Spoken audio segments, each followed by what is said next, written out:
Bismillahirrahmanirrahim. Assalamualaikum warahmatullahi wabarakatuh. Innal hamdalillah nahmaduhu wa nasta'inuhu wa nastaghfiruh wa na'udzubillahi min shururi anfusina wa min sayyiati a'malina. May yahdihillahu fala mudhillalah wa may yudlilhu fala hadiyalah. Asyhadu an la ilaha illallah wahdahu la syarikalah wa asyhadu anna Muhammadan abduhu wa rasuluhu la nabiyya ba'dah. Allahumma salli wa sallim ala hadha nabiyil karim wa ala alihi wa ashabihi wa man tabi'ahum bi ihsanin ila yaumiddin. Wa qala Allah ta'ala fi kitabihil karim ya ayyuhallazina amanu taqullaha haqqa tuqatih wa la tamutunna illa wa antum muslimun. Ya al-haq adkhilna mudkhala sidqin wa akhrijna mukhraja sidqin wa ja'alna min ladunka sultanan nasira. Ja'al haqq wa zahaqal batil innal batila kana zahuqa. Rabbi israh li sadri wa yassir li amri wa hlul 'uqdatam min lisani yafqahu qawli. Rabbana innana amanna faghfir lana dzunubana wa qina adzabannar. Amma ba'd. Alhamdulillah, segala puji dan syukur adalah milik Allah, Tuhan semesta alam yang telah menciptakan kita dari tidak ada menjadi ada. Dan karena rahmat dari Allah Subhanahu wa Ta'ala, kita bisa berjumpa kembali di udara di gelombang 1044 AM iDream Radio Successful Muslim Family dalam program Tarbiyatul Aulad, di mana insyaallah kita akan coba menelaah lebih dalam tentang bagaimana kita seharusnya mendidik anak-anak kita, atau apa saja upaya yang bisa kita lakukan di dalam melahirkan generasi yang saleh, generasi yang baik, keturunan yang baik yang disebut sebagai qurrata a'yun, generasi keturunan kita yang indah di dalam pandangan mata kita. Indah di sini tentu adalah kebaikan-kebaikan nampak dari diri anak-anak kita. Salawat dan salam tidak lupa, mari sama-sama kita baca dengan kalimah Allahumma salli ala Sayyidina Muhammad wa ala ali Sayyidina Muhammad. Assalamu alayka ayuhan nabi wa rahmatullahi wabarakatuh. Semoga Allah menerima salawat dan salam yang kita baca dan dilimpah curahkan kepada para nabi, para rasul, wabil khusus Rasulullah Muhammad sallallahu alaihi wasallam, yang semoga kita bisa dicatat oleh Allah Subhanahu wa Ta'ala sebagai orang yang akan berbahagia bertemu dengan Allah dalam keadaan sejahtera, lalu kemudian dimasukkan ke dalam jannahnya, bertemu dengan Rasulullah Sallallahu Alaihi Wasallam di tepi sebuah telaga yang sangat indah, di bawah sebuah pohon yang sangat rindang. Sahabat hadirin yang dirahmati Allah di manapun Anda berada, di dalam kesempatan ini kita akan melanjutkan pembahasan mengenai pondasi atau hal-hal yang mendasar yang harus kita lakukan di dalam mendidik atau di dalam upaya mendidik anak-anak kita menjadi anak-anak yang saleh. Di episode-episode sebelumnya sudah kita bahas bagaimana sikap orang tua, bagaimana pemahaman pemikiran orang tua, dan pada bagian ini kita sudah mulai kepada tataran praktek. Di episode sebelumnya kita sudah bahas mengenai masalah pemberian nama, bagaimana hukumnya, bagaimana sebaiknya, apa yang dilarang, apa yang disarankan, itu sudah kita bahas. Kemudian di episode kali ini kita akan melihat penjelasan mengenai apa yang ditulis oleh Dr. Abdullah Nasuh Alwan dalam bukunya yang berjudul Tarbiyatul Aulad fil Islam, atau pendidikan anak di dalam Islam. Di dalam keterangan setelah kita memberi nama sebagaimana yang disebutkan, itu bagian dari sunnah, memberi nama anak di hari ke-7 atau juga mungkin di hari pertama boleh, bahkan sebelum lahir juga dikasih nama juga tidak apa-apa, ya, atau mungkin lebih dari 7 hari juga tidak apa-apa. Ya, ada dalil-dalil yang mengatakan hal tersebut. Nah, setelah kemudian kita memberikan nama, salah satu yang juga menjadi pondasi dalam membentuk kesalehan, ya, kebaikan anak kita adalah yaitu satu amalan yang disebut dengan akikah. Ya.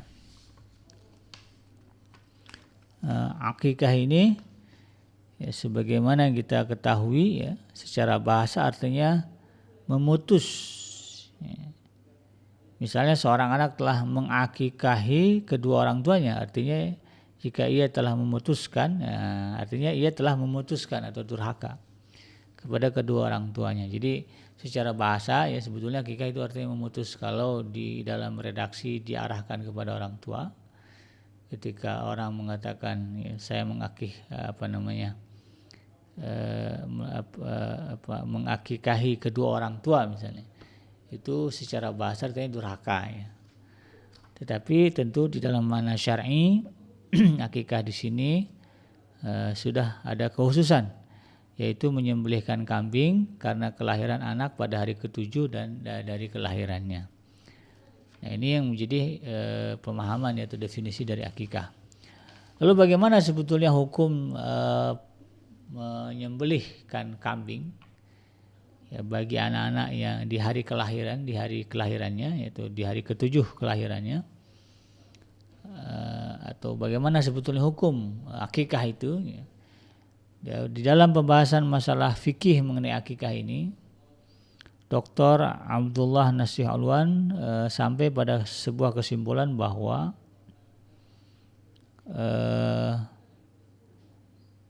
dalil-dalil, ya, yang ditujukan, yang diangkat atau diungkapkan oleh para ahli fikih, kemudian juga para ahli ilmu, ya, para ahli ijtihad, ya, atau para mujtahid, ini, ya, menguatkan pendapat yang mengatakan hukum dari melaksanakan akikah ini sunnah dan bahkan dianjurkan.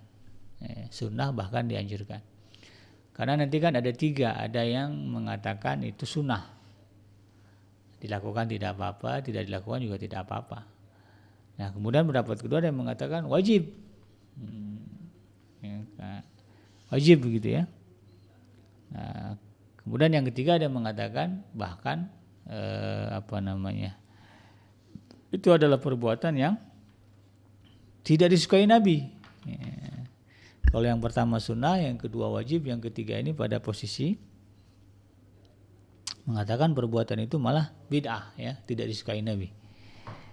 Ya. Maka dari pendapat-pendapat itu, ya, Dr. Abdullah Nasih Alwan ini mengemukakan bahwa, ya, berdasarkan penelusurannya, ya, dari ahli fikih, para ahli ilmu, ya, para ulama, dan kemudian juga para mujtahid, beliau lebih menguatkan pendapat yang mengatakan hukum dari akikah ini sunnah bahkan dianjurkan, ya. Nah, pembahasannya memang cukup dalam, ya, terkait dengan persoalan hukum ini. Tapi saya pribadi pada akhirnya kemudian, ya, mengikut apa yang disampaikan oleh Dr. Abdullah Nasih Alwan ini, bahwa memang akikah ini bagian dari sunnah Rasulullah SAW yang dianjurkan, ya, kepada kita kaum muslimin. Nah, ya, ini sebagaimana diriwayatkan oleh Imam Bukhari, ya, di dalam sahihnya dari Salman bin Amr ad-Dabi, ya, Rasulullah SAW bersabda, ma'al gulam aqiqatun fa'ahriku anhu daman wa amitu anhul adha, ya. Bersama anak itu ada akikah, kata Rasulullah SAW. Maka tumpahkanlah darah baginya, ya, dengan menyembelih domba, ya, atau kambing, dan jauhkanlah penyakit darinya.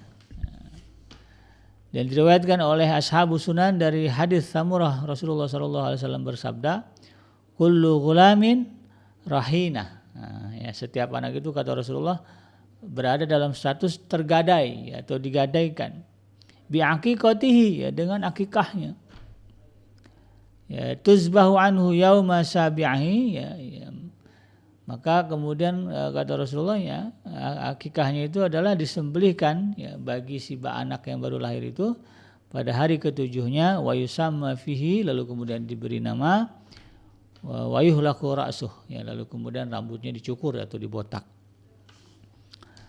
Nah, ini hadis yang kedua ya. Diriwayatkan juga oleh Imam Ahmad dan Imam At-Tirmizi dari hadis Sayyidah Aisyah radhiyallahu anha yang meriwayatkan bahwa Rasulullah sallallahu alaihi wasallam pernah bersabda, "Anil gulami syatani mukafiatan." Ya, bagi anak laki-laki disembelihkan 2 ekor kambing yang sepadan. Ya, syatani muakifatan. Wa anil jariyati syatah. Wa anil jariyati syah. Ya. Dan bagi anak perempuan disembelihkan 1 ekor kambing. Ya. Itu hadis yang ketiga ya, dalil yang ketiga. Diriwayatkan juga oleh Imam Ahmad dan At-Tirmizi dari hadis Ummu Karaz Al-Ka'biyah. Ia bertanya kepada Rasulullah SAW tentang akikah. Beliau bersabda, "Anil gulami syatani wa anil jariyati syah. La yadurrukum zukuranan kunna au inasan." Bagi anak laki-laki disembelihkan 2 ekor kambing dan bagi anak perempuan disembelihkan 1 ekor kambing. Dan tidak membahayakan kamu sekalipun dan tidak akan membahayakan kamu ya sekalian. Ya, atau tidak mengapa apakah itu jantan atau betina. Jadi mau jantan atau betina ya, diperdetail lagi dalam hadis itu tidak jadi masalah ya. Dua-duanya kambing jantan, dua-duanya kambing betina, atau 1 jantan 1 betina tidak apa-apa ya. Misalnya yang laki-laki adanya kambing betina ya nggak apa-apa. Untuk yang perempuan adanya kambing jantan ya nggak apa-apa. Untuk yang laki-laki dua-duanya kambing jantan boleh, dua-duanya kambing betina nggak apa-apa. Atau 1 betina 1 jantan juga tidak apa-apa. Ya, itu tidak masalah. Yang penting intinya disembelihkan 2 ekor kambing bagi anak laki-laki dan 1 ekor kambing bagi anak perempuan pada hari ke-7. Ya. Sunnahnya begitu. Ya. Kemudian diriwayatkan dari At-Tirmizi, An-Nasai dan Ibnu Majah dari hadis Al-Hasan dari Samurah bahwa Rasulullah SAW bersabda, kullu gulamin murtahanun bi'aqiqatih. Ya. Setiap anak itu digadaikan dengan akikahnya. Ya, tuzbahu anhu yauma sabi'ahi wa yuhlaku ra'suhu wa yusamma. Ya. Disembelihkan baginya pada hari ke-7 dari kelahirannya, dicukur rambut kepalanya dan diberi nama. Ya.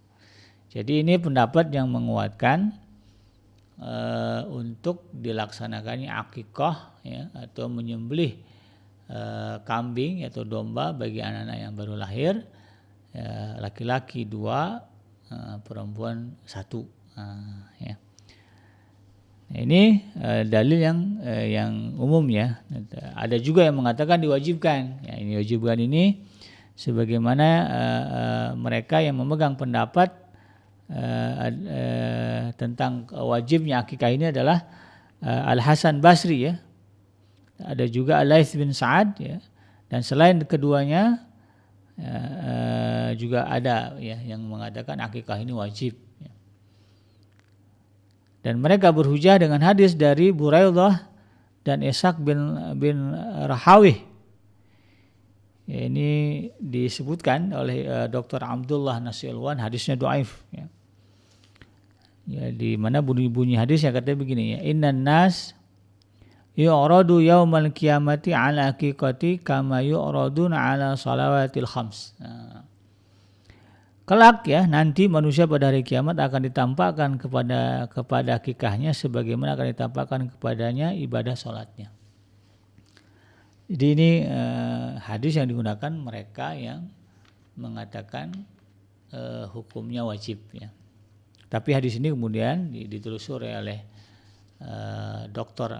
Abdullah Nasyalwan ya, disifatkan sebagai hadis dhaif.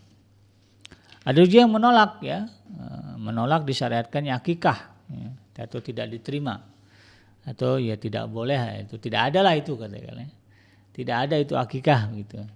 Nah ini hujahnya adalah hadis yang diriwayatkan oleh Al-Baihaqi dari hadis Amr bin Shu'aib dari bapaknya, dari kakeknya, bahwa Rasulullah SAW ditanya tentang akikah, beliau menjawab, la uhibbul uquq. Jadi Rasulullah mengatakan, aku tidak menyukai akikah-akikah itu. Ada riwayat yang mengatakan begitu berdasarkan mereka yang mengatakan akikah itu ditolak ya, atau tidak ada ya, syariat akikah. Mereka juga berdalil dengan hadis yang diriwayatkan oleh Imam Ahmad dari hadis Abu Rafi, bahwa Hasan bin Ali hendak diakikahi dengan 2 ekor kambing oleh ibunya, yaitu Sayyidah Fatimah. Maka Rasulullah SAW kemudian bersabda, la ta'uki anhu walakin ihliki ra'sah. Ya.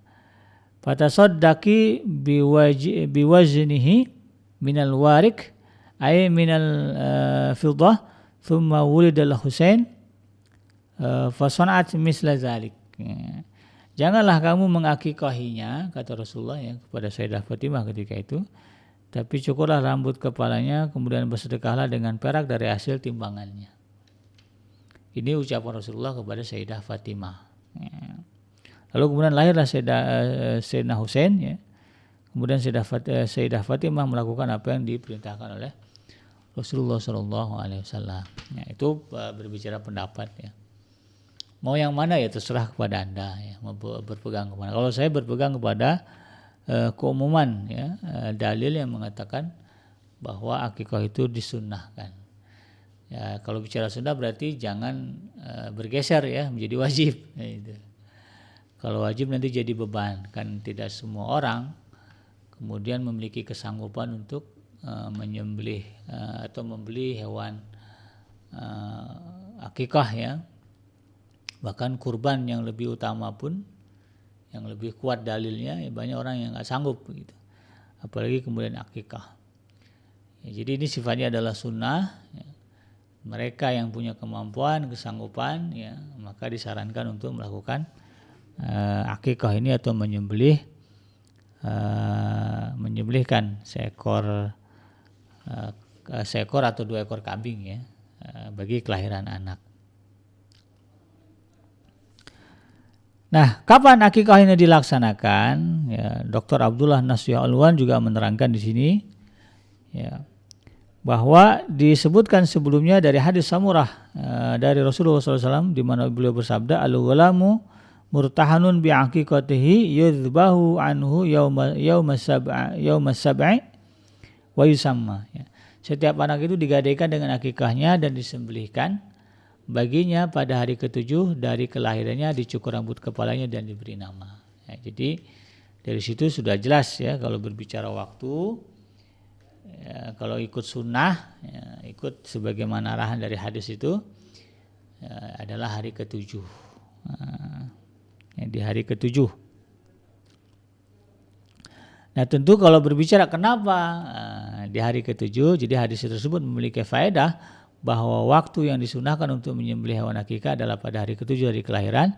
Sebagai penguatnya ini juga ada hadis ya dari dari Abdullah bin Wahab dari Sayyidah Aisyah radhiyallahu anha, dia berkata, aqqa Rasulullah sallallahu alaihi wasallam anil Hasan wal Husain yaum as-sabi' wa sammahuma wa amara ayyuma ta'an ra'sihimal adha ya. Rasulullah telah mengakikahi Hasan dan Husain pada hari ke-7 dari kelahirannya, memberi nama dan memerintahkannya untuk menjauhkan dari penyakit yang ada di kepala atau mencukur mereka maksudnya. Nah itu yang berbicara hadisnya ya, artinya Rasulullah dulu mengakikahi cucunya ya di hari ke-7 ya. Apakah mutlak di hari ke-7? Nah ya, dari segi hukumnya saja ini kan sunnah ya, maka tentu di hari ke-7 juga tidak mutlak ya. Ya, ada pendapat yang mengatakan bahwa mengaitkan penyembelihan dengan waktu yaitu hari ke-7 itu bukanlah satu keharusan ya, tetapi sifatnya hanya sekedar anjuran ya, sebagaimana ini anjuran hadis maksudnya ya. Nah, seandainya anak itu diakikahi di hari ke-4 ya, sebelum hari ke-7 atau di hari ke-8 setelah hari ke-7 begitu, maka akikahnya tetap sah. Lebih jelas lagi, ada banyak ya pendapat-pendapat para ulama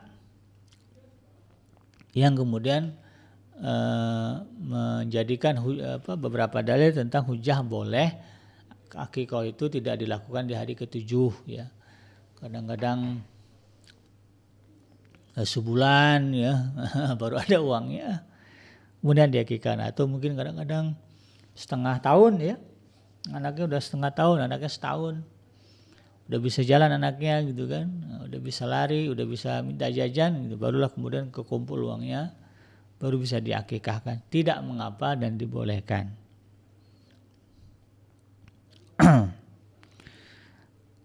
Dan kemudian persoalan berikutnya adalah,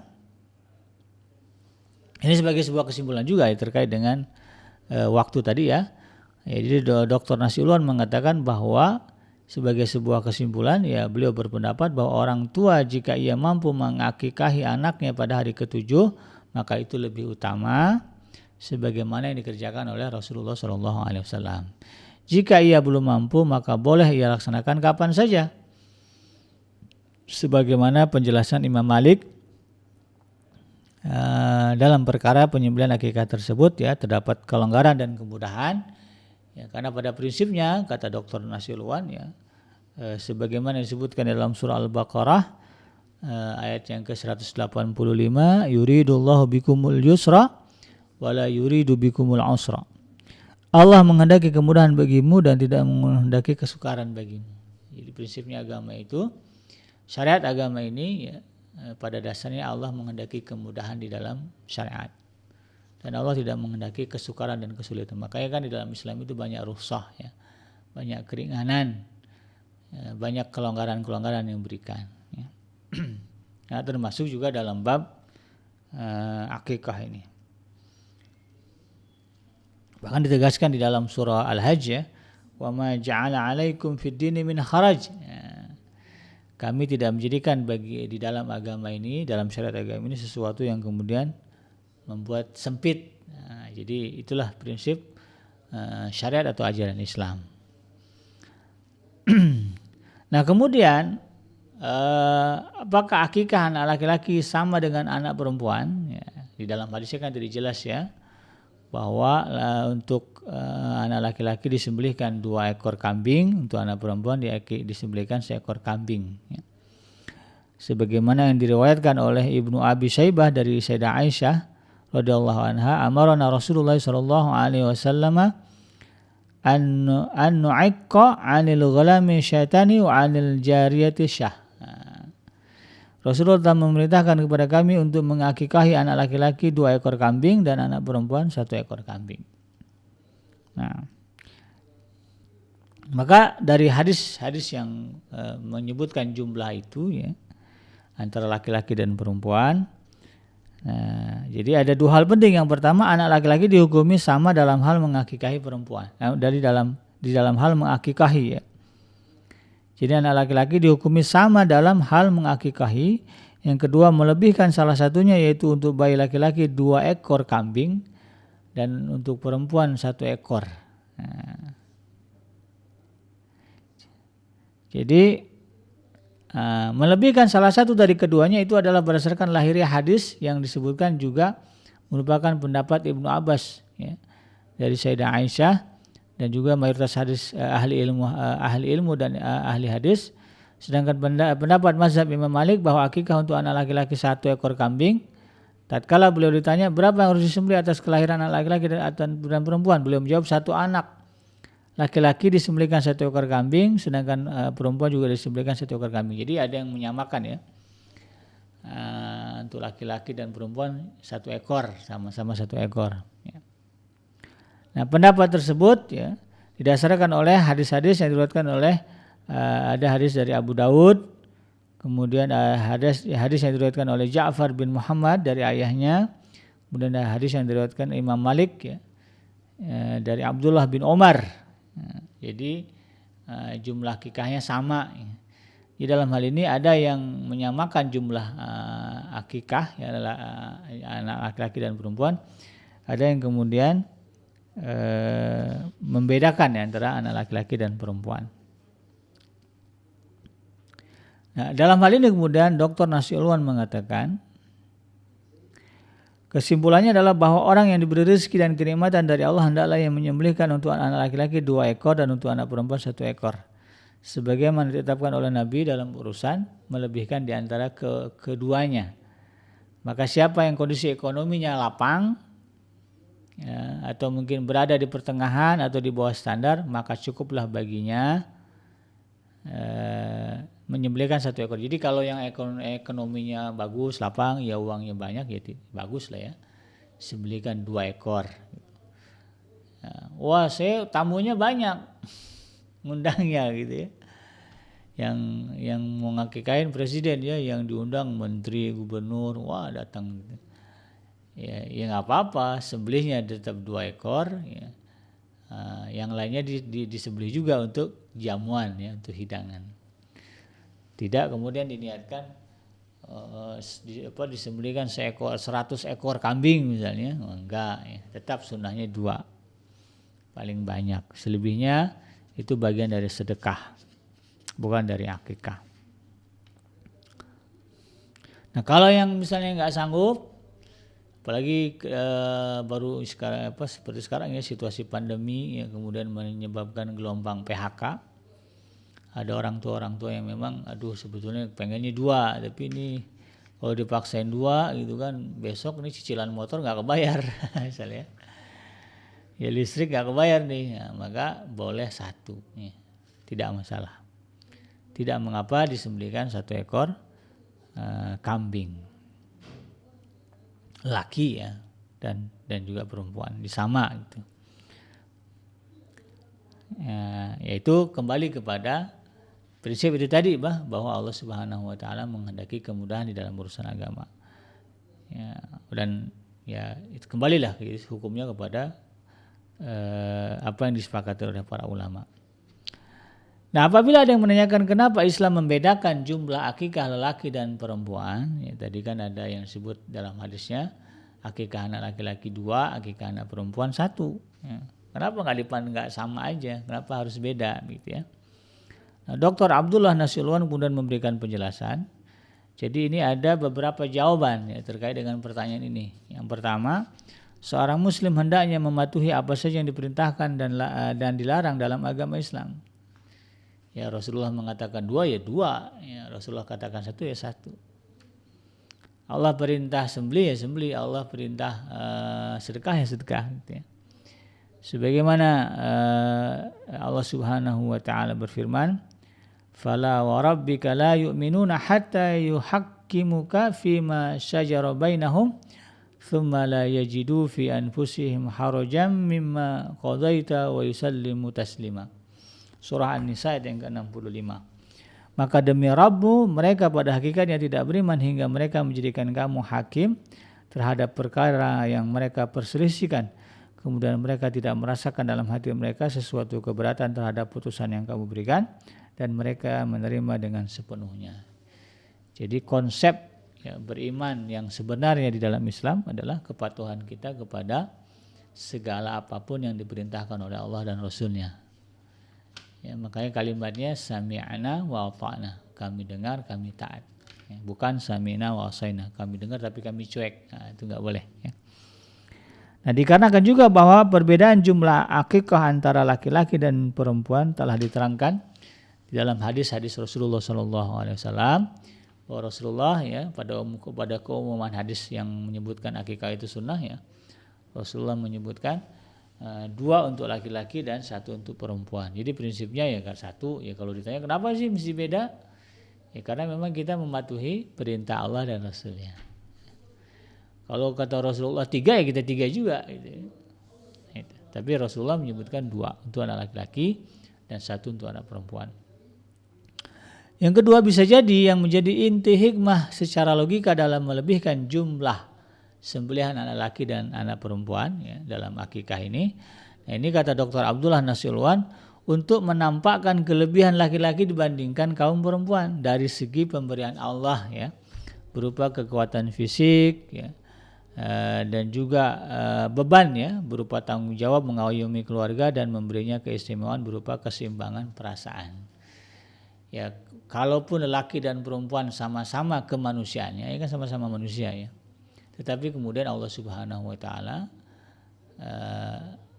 ya sebagaimana sebuah firman Allah ya di dalam surah An-Nisa yang ke-34, ar-rijalu qawwamuna 'alan nisa bima faddalallahu ba'dahum 'ala ba'd wa bima anfaqu min amwalihim. Ya.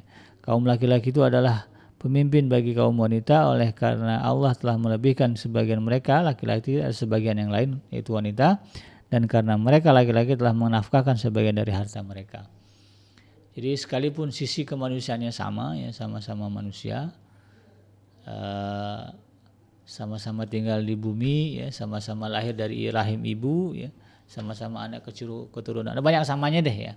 Tapi tetap ada hal-hal yang dipandang berbeda oleh Allah Subhanahu wa taala antara laki dan perempuan. Ya sama-sama manusia tetapi alat kelamin kita beda. Bahkan fungsi alat kelamin kita beda ya. Bahkan dalam tubuh kita juga ada sesuatu yang tidak dijumpai pada masing-masing ya. Ya, pada laki-laki tidak ada rahim, pada perempuan ada rahim. Ya, pada laki-laki tidak ada menstruasi, pada perempuan ada menstruasi. Itu sudah menunjukkan perbedaan, artinya Allah ya, memandang adanya perbedaan antara laki dan perempuan. Sehingga menurut Dr. Nasilwan, ya, ketika anak laki-laki kemudian dibedakan jumlahnya dengan anak perempuan dalam urusan akikah, ini menunjukkan bahwa ya, beban tanggung jawab anak laki-laki itu lebih besar dibandingkan anak perempuan. Ini harus dipahami lah begitu ya. Sehingga yang namanya laki-laki itu nggak boleh leyeh-leyeh kerjanya, nggak boleh mengabaikan tanggung jawab sebagai lelaki. Nah, jadi kalau misalnya jadi kepala keluarga ya jangan kemudian mengabaikan tanggung jawab itu. Ya, sedangkan Rasulullah kemudian memberikan isyarat bahwa laki-laki bebannya itu lebih besar daripada perempuan. Akikahnya harus 2. Maka laki-laki itu harus lebih kuat ya di dalam mengayomi, membimbing ya keluarga, terutama kaum wanita yang berada di dalam bimbingannya. Setiap kita ini kan pasti jadi wali ya. Jadi wali dari mungkin kakak kita, adik kita yang perempuan. Apalagi mungkin kita punya anak ya. Pasti kita jadi wali bagi anak-anak kita. Oleh karena itu kemudian kita harus menyadari bahwa kewalian ini ya adalah konsekuensi sebuah tanggung jawab yang Allah berikan kepada kita. Ya. Ini harus kita pahami. Tapi bukan berarti juga kemudian perempuan tanggung jawabnya sedikit, banyak juga perempuan ya. Cuma tetap ya ruangnya beda antara lelaki dan perempuan. Kemudian yang ketiga, ya kenapa dibedakan antara laki dan perempuan jumlahnya? Dr. Nasilwan mengatakan, hal itu mengokohkan tertanamnya rasa cinta dan kasih sayang dengan berkumpulnya manusia dalam walimatul akikah. Kemudian menguatkan jaminan sosial dengan lapisan masyarakat fakir dan keluarga yang berkekurangan. Jadi karena memang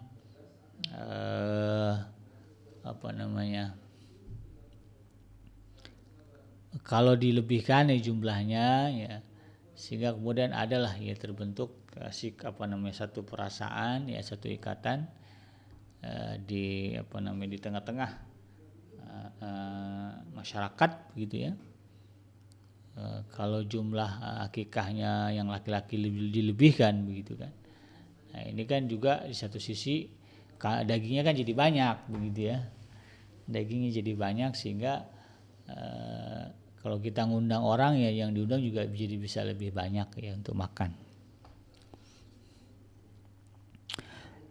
Nah, kemudian ada persoalan bagaimana hukum memecahkan tulang hewan akikah ya. Kan akikah itu bedanya kalau kurban kan dibagi mentah. Kalau akikah itu sudah dimasak ya, bahkan kita undang orang makan bersama. Nah, boleh enggak ketika masak daging akikah ini ya, kan ada tulang-tulang yang di dalamnya ada sum-sumnya itu ya. Itu ada yang bilang bagian enak itu ya. Nah, kemudian dipecah. Nah, boleh enggak? Nah, di antara perkara yang harus diperhatikan adalah mengenai memecahkan tulang ya, hewan sembelihan akikah. Baik ketika menyembelihnya atau ketika memakannya. Nah, setiap tulang dipotong pada persendiannya tanpa menghancurkannya. Ini bagian yang disunnahkan ya. Jadi makruh hukumnya memecahkan tulang-tulang hewan akikah. Ya, kalaupun mau dipotong, potong pada bagian sendi, dicopot begitu ya, bukan kemudian dipotong di bagian tulangnya, dipecah ya. Nah, ini juga harus kita paham nih bagi Anda yang mengelola akikah, ya nggak boleh sembarangan juga ya. Ada aturan-aturan yang secara syariat ya sebaiknya dipahami dan dipatuhi. Nah, berdasarkan hadis yang diriwayatkan dari Abu Daud dari Ja'far bin Muhammad dari ayahnya, Nabi SAW bersabda, di dalam masalah akikah yang dilakukan untuk Hasan dan Husain ya, berikanlah sepotong kaki dari akikah kepada suku ini, makanlah dan berilah makan dan janganlah menghancurkan tulang darinya. Jadi makanlah tuh ya dagingnya gitu, bagian paha gitu, tapi Nabi berpesan jangan dipecahkan tulangnya. Ini hadisnya menurut Dr. Nasilwan juga disifati sebagai hadis dhaif. Ibnu Juraij meriwayatkan dari Atha ya, anggota-anggota badan sembelihan dipotong dan tulangnya tidak dihancurkan ya, menjadi kecil-kecil. Hadis ini juga diriwayatkan oleh Al-Munzir dari Atha dari Sayyidah Aisyah radhiyallahu anha. Nah, bagaimana menyikapinya ya? Kan nggak masalah juga kalau kita mematuhi untuk tidak memecah-mecahnya, tidak memotong-motongnya. Ya. Daripada nekat ada pecah aja gitu kan. Hadisnya dhaif dan sebagainya. Nah, itu kita tidak bijak juga ya. Sebab di satu sisi kan tidak ada kerugian kalau kita kemudian tidak memecah-mecahkan tulang hewan akikah atau kambing yang kita sembelihkan. Malah lebih baik kita menjaga begitu ya. Nah, apa hikmahnya hukum makruhnya hukum memecahkan tulang hewan akikah itu tadi ya? Ya, kata Dr. Nasilwan dikatakan ini menampakkan kemuliaan hidangan dan pemberian ini dalam benak orang-orang fakir dan para tetangga, yaitu dengan menyuguhkan potongan daging yang besar dan lengkap yang tidak dihancurkan tulang-tulangnya dan tidak dikurangi sedikitpun dari anggota-anggota tubuhnya. Jadi itu menunjukkan kemuliaan, penghormatan kepada orang yang diundang ya. Jadi nggak ada tulang-tulang yang hancur-hancur ya. Jadi ini utuh ya, megangnya juga enak begitu ya kalau makan. Nah, tidak diragukan lagi bahwa tindakan ini adalah sebuah penghormatan yang menunjukkan kedermawanan serta pemuliaan ya ke dalam hati orang-orang yang diberi. Yang kedua, ini sebagai bentuk harapan akan keselamatan anggota tubuh anak-anak dan kesehatannya. Karena akikah itu adalah bentuk pengorbanan untuk anak yang terlahir. Allah saja yang mengetahui kebenarannya. Ini bagian dari takwil lah ya. Kenapa nggak boleh dihancurkan? Ya bisa jadi ini kaitannya dengan harapan kita anak ini sehat ya, jiwa raganya, ya, tulang-tulangnya kokoh, ya, nggak gampang hancur begitu ya. Sehingga kemudian diibaratkan dengan bagaimana memperlakukan hewan akikah itu. Jadi nggak boleh tulang-tulangnya dihancurkan, dengan harapan dengan itulah kemudian anak-anak ini secara fisik juga akan menjadi sehat, menjadi kuat begitu ya. Wallahu a'lam ya kalau terkait dengan itu. Tapi dengan demikian pendapatnya Dr. Nasilwan, Abdullah Nasilwan. Nah, apa hikmah disyariatkannya akikah? Nah, sesungguhnya syariat akikah ini memiliki faedah dan hikmah. Ya, di antaranya adalah yang pertama, akikah adalah pengorbanan yang bisa mendekatkan anak yang terlahir kepada Allah Subhanahu wa taala pada saat pertama kali ia menghirup udara kehidupan. Jadi sebagai sebuah bentuk pengorbanan kita yang mendekatkan anak yang lahir ini kepada Allah. Begitu dia lahir ya, ke alam dunia, ya, dia bisa menghirup udara bumi, hirup alam dunia gitu dengan selamat, maka sebagai sebuah bentuk upaya mendekatkan anak ini kepada Allah Subhanahu wa taala, maka orang tuanya kemudian menyembelihkan ya, hewan akikah, mengalirkan darah begitu ya, darah hewan akikah ini, sehingga kemudian ya, mudah-mudahan anak ini kemudian akan lahir, ya akan tumbuh berkembang menjadi anak yang soleh. Karena pembukaannya aja ya, kita sudah melakukan pengorbanan kepada Allah Subhanahu wa taala. Yang kedua, hikmahnya adalah akikah merupakan tebusan terhadap anak dari segala bentuk musibah dan kecelakaan. Sebagaimana Allah Subhanahu wa taala telah menebus Nabi Allah Ismail alaihi salam dengan sembelihan yang besar. Ya. Jadi hikmah hakikah yang lainnya, ya, kata Dr. Nasilwan adalah ini merupakan tebusan, ya, bagi anak-anak kita dari berbagai macam musibah dan kecelakaan. Sebagaimana dulu Allah Subhanahu wa taala menebus Nabi Allah Ismail, ya, supaya tidak disembelih oleh ayahnya, ya, dengan seekor kambing, ya, kibas, ya, begitu, kambing yang besar. Nah, kurang lebih juga, ya, ini dimaknai begitu. Ya, kita tahu, ya, bahwa apalagi zaman sekarang, ya, keburukan-keburukan, ya, kejahatan-kejahatan ini mengintai anak-anak kita, mengintai manusia, ya. Ya, yang terdekat sekarang pandemi, ya. Siapa yang nyangka, ya, ada pandemi yang kemudian bisa merenggut nyawa jutaan manusia. Dari segi belum lagi nanti tindakan-tindakan kejahatan, ya, kekerasan fisik, ya, ada KDRT, ya, ada kekerasan seksual dan sebagainya. Nah, ini kan berberagam macam musibah, ya. Nah, kita, ya, berharap dengan diakikahkannya anak ini, kita meminta kepada Allah, ya, berharap kepada Allah agar kemudian anak-anak ini kita ini dijaga oleh Allah Subhanahu wa taala keselamatannya. Nah, sebagaimana dulu Nabi Allah Ismail dijaga Allah, ya, diganti dengan seekor kambing. Ini, ya.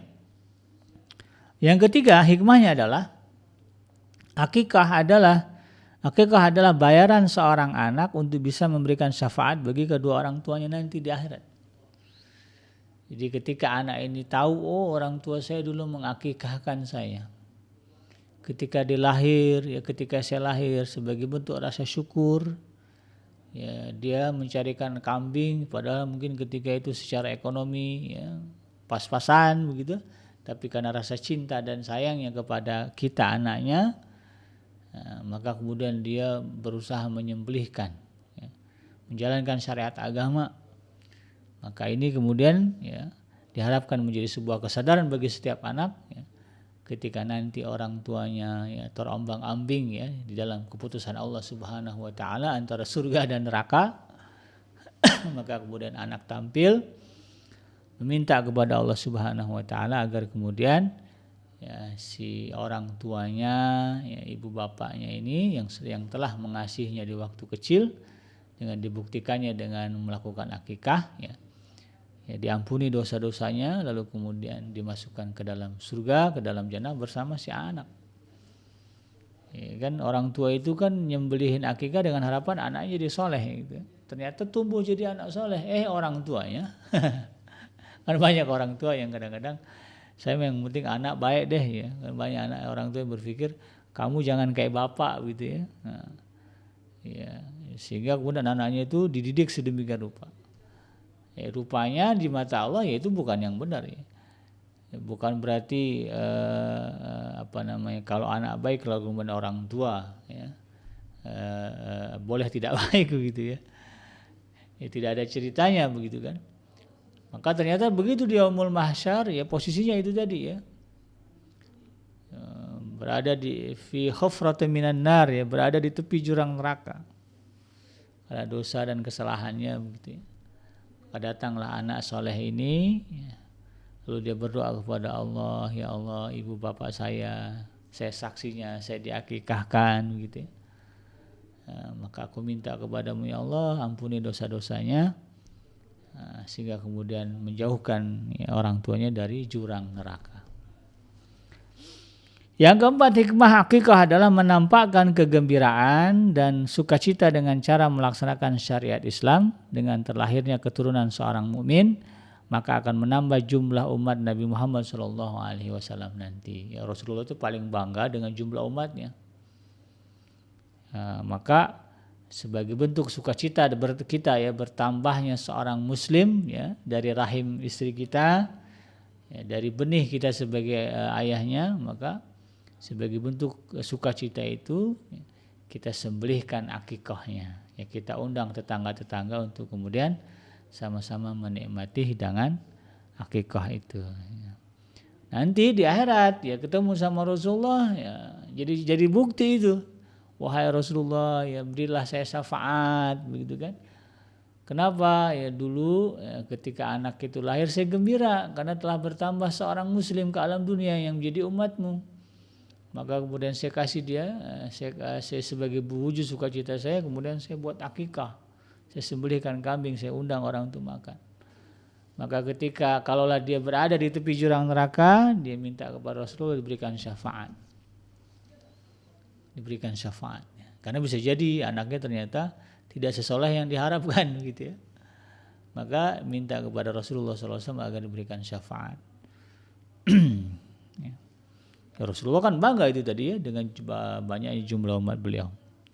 Yang kelima, hikmah akikah adalah merupakan penguat jalinan cinta dan kasih sayang antara anggota masyarakat dengan berkumpulnya mereka di tengah jamuan makan sebagai bentuk kegembiraan akan hadirnya seorang anak. Ya, jadi semakin dekat dengan tetangga, datang ke tempat kita, ya, lalu kemudian dia mendoakan. Ya. Dan kita kan nggak tahu ya doa siapa dari yang kita undang ini yang kemudian makbul. Bisa aja di antara tetangga yang sudah kita undang itu ada yang ahli sujud, ya, ada yang ahli sedekah, ada yang ahli puasa, ya, ada yang ahli ilmu. Maka ketika terucap dari lisannya, ya Allah semoga anak ini jadi anak yang saleh. Nah, siapa tahu doanya kemudian tidak terhalang antara langit dan bumi, Allah kabulkan. Karena bisa jadi doa kita orang tuanya nggak seampuh doa dia. Ya. Karena kemaksiatan yang sering kita lakukan. Ada orang yang datang kepada kita, apalagi yang kita undang mungkin guru kita, ya, yang kita anggap saleh, gitu kan. Ketika dia mendoakan anak ini, maka harapannya kemudian menjadi kebaikan bagi si anak. Di satu sisi juga menjalin keakraban, silaturahim, ya ikatan sosial antara kita dengan tetangga-tetangga kita. Dan yang keenam, akikah merupakan sumber jaminan sosial masyarakat yang baru yang bisa menerapkan prinsip-prinsip keadilan di tengah umat, mengikis menyebarnya kemiskinan dan kemelaratan dan hal-hal yang sejenis. Ya. Jadi kalau makin banyak orang Islam yang sadar pentingnya akikah, ya adalah ya penyambung hidup 1-2 hari untuk makan.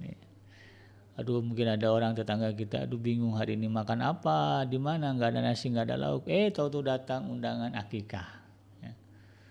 Makan di rumah tetangga kita, makannya daging gitu ya, menunya daging. Atau kalau yang sekarang kan dibungkus ya, dibuat nasi kotak, kemudian dikirimkan ya, ke rumah-rumah tetangga. Itu juga menjadi bagian dari upaya ya ajaran Islam kemudian mengikis kemiskinan dan kemelaratan. Nah, dengan adanya syariat akikah kemudian dikembangkan ya, dihidupkan sunnahnya ini, maka nanti ada orang-orang yang kan ya, beternak kambing, ya, beternak domba. Nah, itu kan menjadi kemaslahatan tersendiri ya. Ya, itu bisa menghidupi sektor peternakan ya bagi masyarakat. Nah yang terakhir perlu juga diketahui bahwa di dalam Islam ini ada berbagai macam bentuk hidangan dan jamuan, dan itu punya istilah masing-masing ya. Jadi kalau ada orang ngundang makan, nah ini harus tahu nih nama jamuannya apa ya. Bukan harus tahu tetapi sebaiknya kita paham. Nah di dalam Islam itu ada beberapa istilah jamuan ya. Yang pertama ada istilah al-qira. Al-qira ini jamuan untuk tamu. Ya, kalau tamu datang kita kasih makan itu namanya al-qira. Kemudian ada lagi at-tuhfah.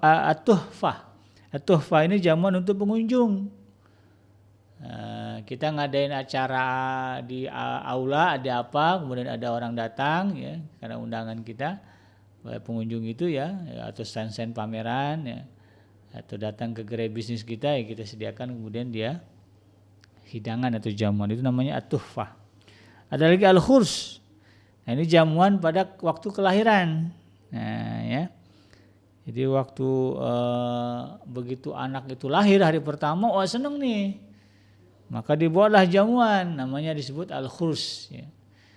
Nah, yaitu mengundang orang untuk makan di hari kelahiran.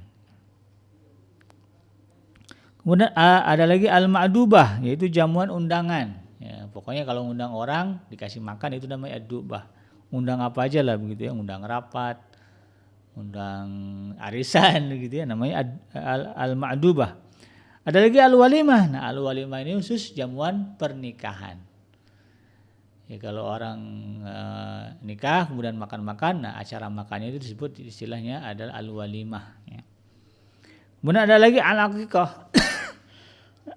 Nah, al-aqiqah ini adalah jamuan kelahiran anak pada hari ke-7. Spesifik ya. Kemudian al-ghadirah. Al-ghadirah adalah jamuan hitanan. Jadi kalau ada orang sunatan kemudian dikasih makan, itu istilahnya ya di dalam syariat kita disebut al-ghadirah. Ada lagi al-wadhimah. Al-wadhimah ini adalah jamuan berkabung. Orang tahlilan begitu ya, meninggal keluarga kita, lalu kemudian orang datang, kan nggak mungkin orang ini nggak dikasih makan. Apalagi kalau dia ngebantu-bantu, maka kita sediakan jamuan. Nah, jamuan itu namanya disebut sebagai al-wadhimah. Ya, al-wadhimah di dalam istilah syariat kita. Kemudian ada lagi an-naqi'ah. Ya, an-naqi'ah ini artinya jamuan untuk orang yang datang dari pepergian, ya, dari mana-mana jauh ya, dari kemudian kita beri dia ketika dia singgah di tempat kita, kita beri dia hidangan jamuan. Nah, ini namanya disebut sebagai an-naqi'ah. Kemudian yang terakhir ada al-waqirah. Al-waqirah ini adalah jamuan peresmian bangunan, bangun masjid, bangun rumah, ya bahasa kita syukuran lah ya. Nah, jadi ini ada syariat-syariatnya. Kemudian dibuatlah jamuan, nah disebut sebagai al-waqirah. Demikian, mudah-mudahan bermanfaat. Yang benar datangnya dari Allah Subhanahu wa taala, dan yang salah itu semata-mata lahir dari kealfaan saya pribadi. Subhanaka Allahumma rabbana wa bihamdika asyhadu an la ilaha illa anta astaghfiruka wa atubu ilaik. Walhamdulillahirabbil alamin. Wassalamualaikum warahmatullahi wabarakatuh.